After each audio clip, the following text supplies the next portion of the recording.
Welcome back, episode 115, Post 90 podcast. Here after another win against a Canadian team. I think J.R. DeBart from Blue City Radio put up some stat, and it was us against Canadian teams, and then us against the field, and it was Canada. I think we're 4 or 5 and 1, and then the rest of the league it's 12 and 18. Awful, minus 10 goal differential, and then we're positive against Canada. I don't know what it is about Toronto. Canada. Yeah, we own Canada. If Montreal is in town, if Vancouver's in town, Toronto, even when it's not Sean-led or Insigne-led. I know, because League's Cup showed the result would not have changed if Sean was in. No, there is a lot to talk about. There's almost not a lot to talk about because with things like that in mind, it's hard to take too much from this result. You don't want to get too hyped up and get overconfident. We're running into a buzzsaw next week with Inter Miami. So I want the boys to be confident, but I don't need them to take too much from this result. Well, that's kind of the writing on the wall with the whole thing is Toronto being the worst team in the league. And not even having their their keeper. Insigne wasn't playing. I think aside from that was probably the two big omissions, but... We were missing a player. Yeah. The entire crowd. The crowd, Maxi. We could really run down the list if we want to talk about players that should be here. Yep. Chanot. But for what we've kind of looked like, a lot of the stats that came out about Toronto, I think they said they hadn't scored in over 700 minutes. And I thought back to our June and our March and the many months where things went on like that. And you're right, it becomes hard to make a big deal out of it or to gain too much confidence from it. I think the players will be fine, but as fans, we kind of have to temper our expectations. It is Toronto. Yeah. But at the end of the day, it's still a win that has been very, very hard to come by for us. Now it's our second in a row. A clean sheet as well in a row, right? We didn't get scored on last game. Right? So I don't remember. If we did, I didn't. It was 3 days ago. Which is bad for our thinking mentally. I think we've been grinding too much FIFA, honestly, to remember anything right now. Yeah. That and all the multi-boxing of football screens along pushing the NYCFC game to 1 p.m. because the Red Bulls sewage pipes can't keep themselves under control is unacceptable, and through and through that is the reason why we need our own home. Yeah, at 100%. Yeah, and you just can't have that happen. And I would have liked to see, if we're gonna move things on last notice anyways, just sauce us to Yankee or Citi Field or whatever it takes. But yeah, I think there was a lot of good things to be excited about in this game, whether it's Julian's goal and him and Tales linking up, and even before Baki comes out, who had a rough game, and we could get into that, is linking up with all of our attacking players. Yeah. He's a man reborn right now. Yeah, the man's tracking back. He's trying to defend. He literally looked like a different player. I've never seen that version of Tales ever in my life. And I don't know how he got so much confidence off of that one goal, but I'm so happy he did. I think you said he had 2 assists today. Yeah. Killer performance. I don't know. Like Jason, I understand he gets the goal. That puts us ahead. Technically, that's the winning goal. But it's hard to look past Tales as not being the man of the match.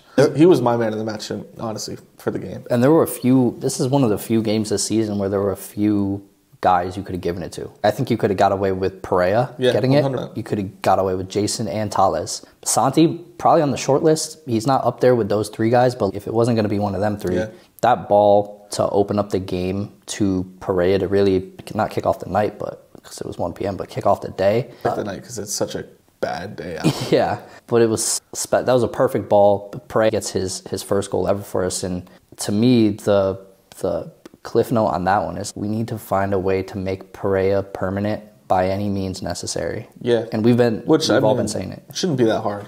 It's really a conversation of, you wanted this guy to go out on loan. Did you see what you wanted from him? If not, let's figure something out. Let's get a price on it. Well, that's the issue, is they are also seeing... Well, he's done, and he's raised his own price. He's helped us, but he's hurting us later if we do want to go in for him. Well, and other clubs around the league are seeing this too. Yeah, that's true. Or the world. I just hope that the front office sees what happened today with Sands and Pereira. That is by far the best midfield we've had in a long, long time. Since Maxi was in his championship form with us. With Sands too. Yeah. That it just works. That's all you have to say. It works. What do you think it is about him that just makes it work? Is it just, I know one of my favorite sayings that you say is the busiest bee or whatever you call it, the busy bee buzzing around the field. He's everywhere. He'll literally be in the box contesting a header to score. He did in the second minute. Yeah. And then if for whatever reason it doesn't go in, he's back stopping something in our box. It's because Sands is such he is a true defensive midfielder. He really doesn't. You'll see him go forward, and the pressure allows it for us to be up there. He'll be up there. Realistically, he wants to stay back there and defend. He really doesn't want to come up much. Pereira really is that box-to-box guy that is so good in all of those areas. And he's fast, and he's athletic, and he has knowledge of the game. I just think he is such a unique player that we've really been missing, because Keaton is everything that Pereira is, but his athleticism kind of holds him back a little bit in ways that Pereira does not have to worry about.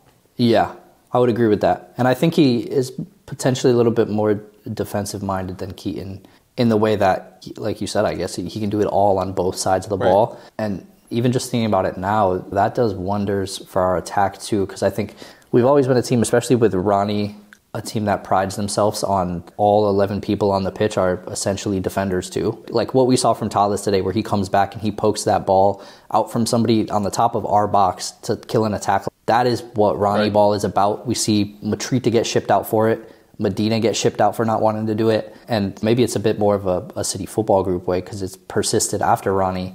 But Pereira being that busy bee frees up defensive responsibility from people like Santi, who I think in the past has been asked to do probably a lot more defending than one, he's ever done in his career, two, that he's comfortable doing. So now that you've allowed him that freedom to be like, okay, I have Pereira and I have Sands backing me, I can feel comfortable staying higher upfield than I usually would. Or Cushing feels comfortable not barking at me to get back.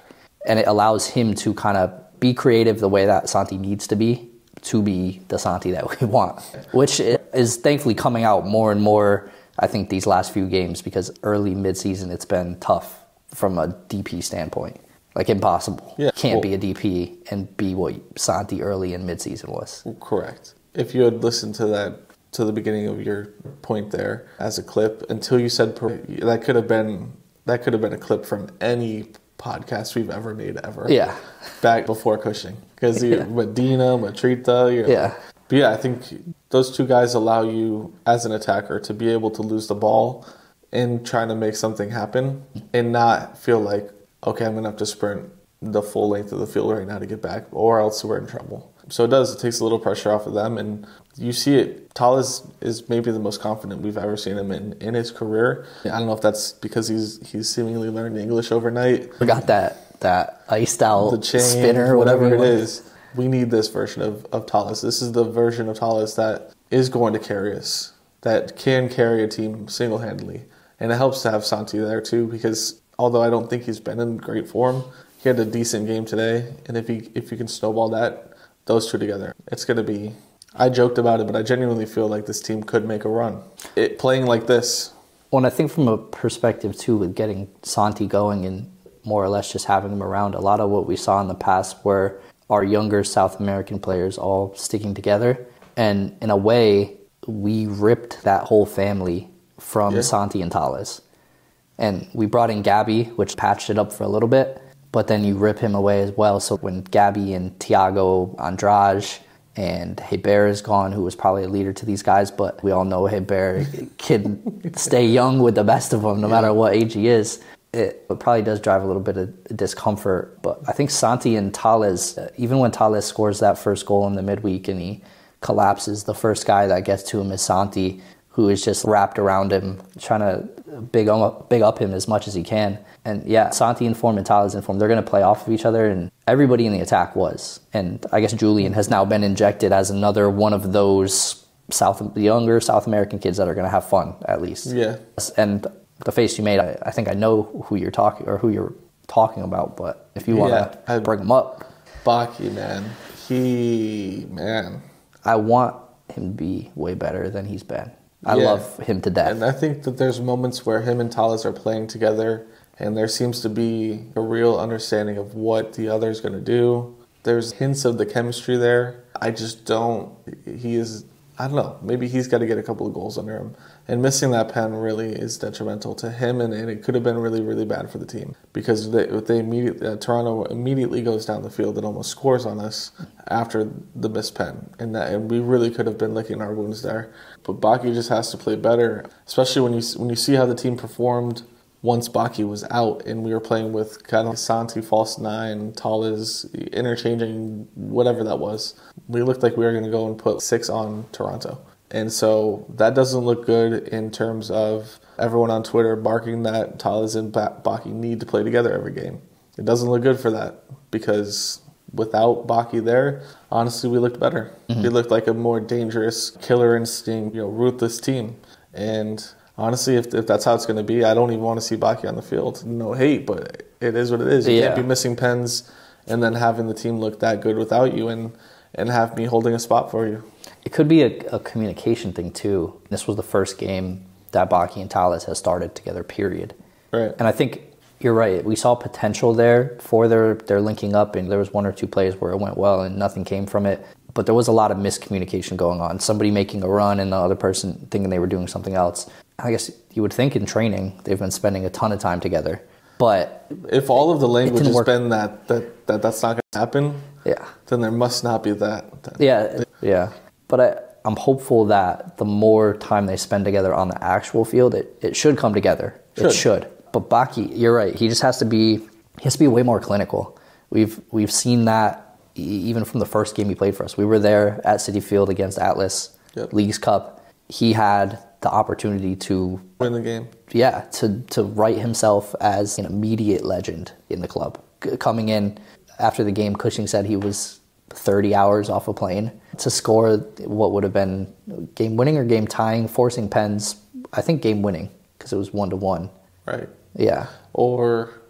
Something. But either way, we have that, and then there were a run of games where he got 2 to 3 sitter headers in front of goal, and it's just not putting them away. In a lot of ways, it does hurt the team, especially on the penalty. You're right. You can't be the guy that was brought in as the striker, as the only striker, and that's not necessarily your fault. The shipping out Segal, we talked about during the game, you can't bring in a 9, ship every other 9 out, and then be like, well, I mean, from Baki's perspective, he has nothing to worry about in terms of job security. No. So, and I'm not trying to say that he's not committed or motivated, but there is a different factor when there's a guy right behind you that wants to take your job. Right. May love you, but wants your job. It ignites a different fire. And at the moment, even if it was Segal, who a lot of people probably wouldn't consider true competition against Baki, Segal came in and had 2 goals in 4 games, 2 of them being game tying or game winning in stoppage time. We need somebody to I guess butt heads with Baki and sharpen each other. And maybe it has to be the youths from NYCFC too. Right.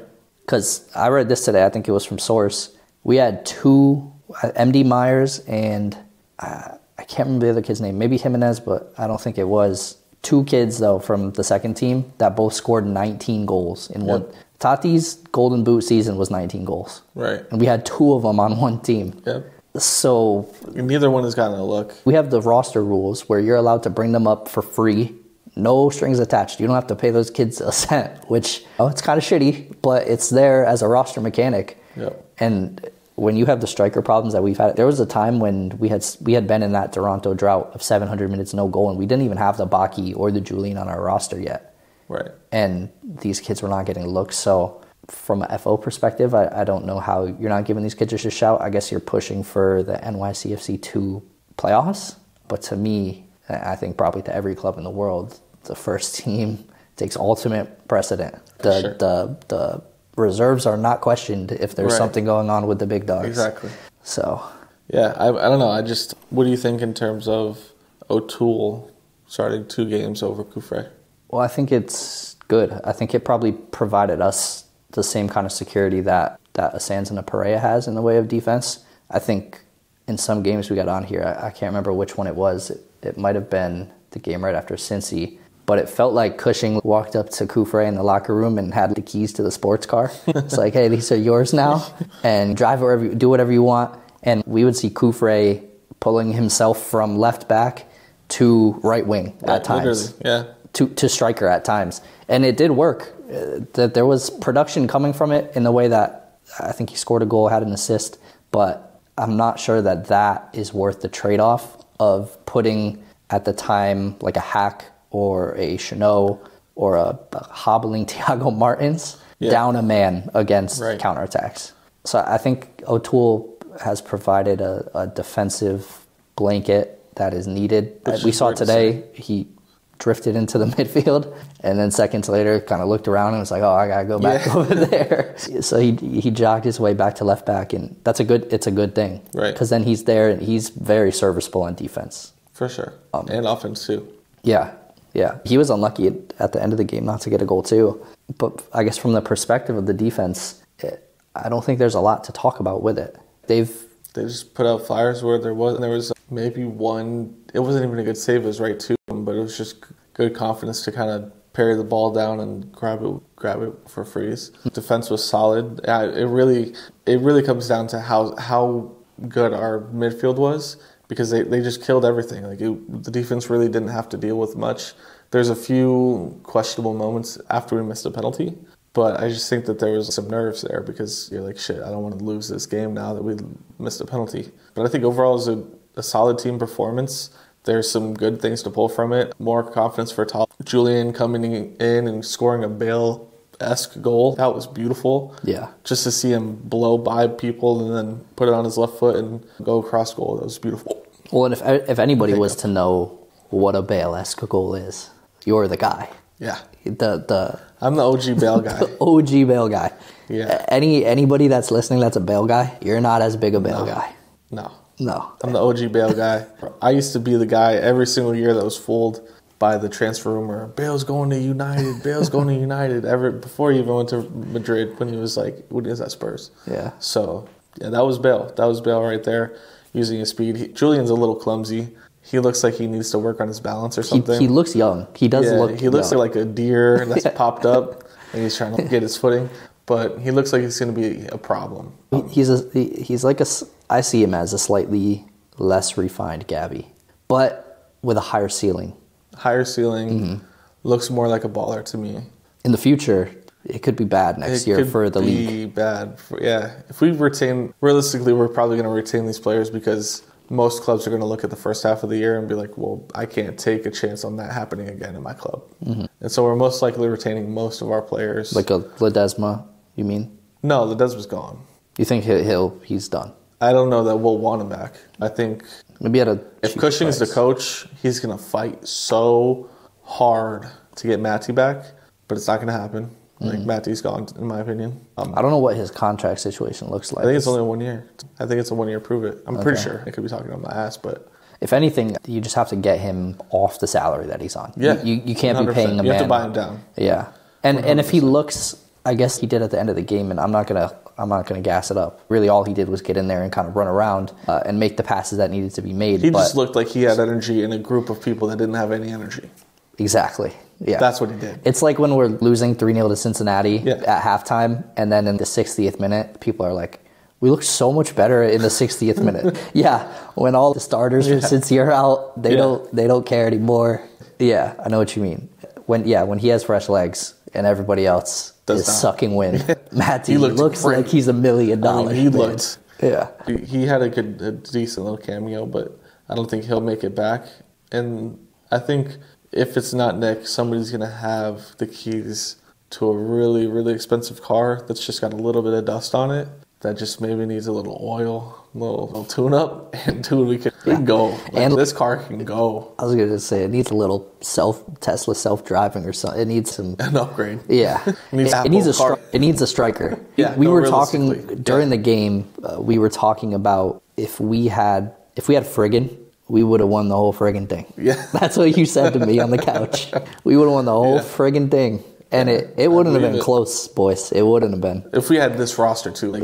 With Fernandez, with... all from the jump. Yeah. Like, we're the Cincy of the league if we have that. Not having it be Maxi's gone for most of the season, then he pops back up. And Sands gets re-signed. If we had all of our legends, a great striker. Yeah. If we had David V, if we had Lampard, we would honestly... If Pirlo was here and he cared this... Pirlo's manager. I was looking at him on FIFA to talk about our conversation earlier. I was trying to remember who I wanted to tell you about. On his team sheet, on the card, it has NYCFC. I didn't realize he only scored one goal ever for us. Ever. I think he had assists, though. But he was never really the goal guy, right? He would feed via stuff like that. Yeah. I'm happy whenever we play Toronto. I'm very happy that we've given up on that model because Insigne's out for whatever it's worth, but Bernardeschi just doesn't care. He does not care. And I need to know what Tavon said to him when he tried to skill Tavon, and Tavon just so effortlessly dispossessed it, and then you see him flick his head back, shout something. I need to know what was said, because Bernardeschi's not happy about it, whatever it was. I hope it was just, oops, that's it. Good win. Thank you, NYCFC, for making my Sunday nice. Hopefully the Steelers right now, who's kicked off a couple of minutes ago, hopefully they keep my mood high. I was going to say not much luck with Kenny, but you have fantasy to help you this week. 2 wins in fantasy, hopefully. Against me. Yep. Yeah. Well, and I'll say this for the Giants fans that are still listening. I thought I could dodge the bullet that is Daniel Jones, my quarterback. I sat him, but still, for whatever reason, had the dumb idea to keep Waller in there. I should have known. If I'm sitting DJ, why am I playing Waller? Both drop stinkers, so the fantasy team is in a dark place right now. And I'm matched up against him this week, and I don't think I'm losing by less than 80 right now.